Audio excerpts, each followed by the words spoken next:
السلام علیکم ورحمۃ اللہ وبرکاتہ۔ کیا آپ جانتے ہیں اللہ نے اصحاب الکہف کی کہانی شروع کرنے سے پہلے ایک سوال کیوں پوچھا؟ اور وہ سوال آج بھی ہماری سوچ کو چیلنج کرتا ہے۔ لیکن ایک اور سوال، اللہ نے اصحاب الکہف کا واقعہ اسی سورہ میں کیوں بیان کیا؟ تو ہوا کچھ یوں تھا کہ مکہ کے مشرکین قریش نبی محمد صلی اللہ علیہ وسلم کی نبوت کو چیلنج کرنا چاہتے تھے، لیکن ان کا مقصد ہدایت پانا یا ایمان لانا نہیں تھا۔ ان کا مقصد تھا نبی محمد صلی اللہ علیہ وسلم کا امتحان لینا اور انہیں جھٹلانا۔ اس لیے وہ مدینہ کے یہودی علماء کے پاس گئے اور پوچھا، ہم کیسے جانیں کہ محمد صلی اللہ علیہ وسلم واقعی اللہ کے نبی ہیں؟ تو علماء نے کہا، ان سے 3 سوال پوچھو، اگر وہ ان کا صحیح جواب دے دیں تو سمجھ لینا کہ وہ اللہ کے نبی ہیں۔ ان 3 سوال میں سے ایک سوال تھا اصحاب الکہف کا واقعہ۔ اسی سوال کے جواب میں اللہ تعالیٰ نے سورہ الکہف نازل کی اور اصحاب الکہف کا واقعہ بیان فرمایا۔ اب چلیے سورہ الکہف کی آیت 9 کا ورڈ بائی ورڈ ٹرانسلیشن سمجھتے ہیں۔ عربک میں 2 طرح سے استعمال ہوتا ہے۔ منتصل، جب 2 آپشنز کو جوڑا جائے، جیسے یا اور۔ منطقی، جب پہلی بات سے ہٹ کر ایک نیا سوال یا تنبیہ کی جائے۔ اس کا ترجمہ ہوتا ہے بلکہ کیا یا کیا تم سمجھتے ہو۔ یہاں سورہ الکہف میں منطقی ہے۔ ایز اے انٹروگیٹو بھی یوز ہوتا ہے، یعنی کہ سوالیہ۔ اس لیے اللہ تعالیٰ فرماتے ہیں کیا تم سمجھتے ہو، یا پھر بلکہ کیا تم سمجھتے ہو۔ یہ استفہام انکاری ہے، یعنی کہ نیگیٹو انٹروگیٹو۔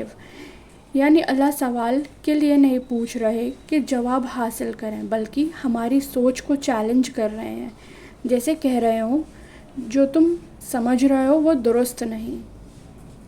اصحاب الکہف، کہف یعنی کہ ایک اسپیشیس کیو، واسع غار، جہاں پر ایک عرصے تک لوگ رہ سکتے ہیں۔ اور اصحاب الکہف سے مراد وہ مومن نوجوان ہیں جو اپنے دین بچانے کے لیے غار میں چلے گئے۔ والرقیم، اس کا روٹ ورڈ را کاف میم ہے، جسے ہم کہتے ہیں رقم، جس کا معنی ہوتا ہے لکھنا، نقش کرنا، درج کرنا۔ آج بھی اردو میں ہم کہتے ہیں تاریخ رقم کرنا، یعنی کہ تاریخ لکھنا۔ بہت سے مفسرین کے نزدیک رقیم اس تختی یا پتھر کی تختی کو کہا گیا ہے جس پر اصحاب الکہف کے نام یا ان کا واقعہ لکھا گیا ہے۔ لیکن اس بارے میں علماء کی 2 مشہور رائے ہیں۔ پہلی رائے، اصحاب الکہف اور الرقیم ایک ہی واقعے سے متعلق ہیں، رقیم اس تختی کا نام ہے۔ دوسری رائے، اصحاب الکہف اور الرقیم 2 الگ چیزیں یا 2 الگ واقعات ہیں۔ آیت میں دونوں کو الگ لفظوں سے ذکر کرتا ہے، لیکن عربک زبان میں صرف کا آنا ضروری نہیں کہ دونوں الگ واقعات ہی ہوں۔ اسی لیے دونوں اقوال مفسرین کے نزدیک موجود ہیں۔ کانوا من آیاتنا عجبا۔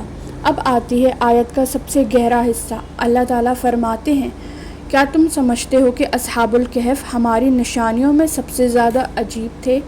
اور یہاں اللہ ہماری سوچ کو بدل دیتے ہیں۔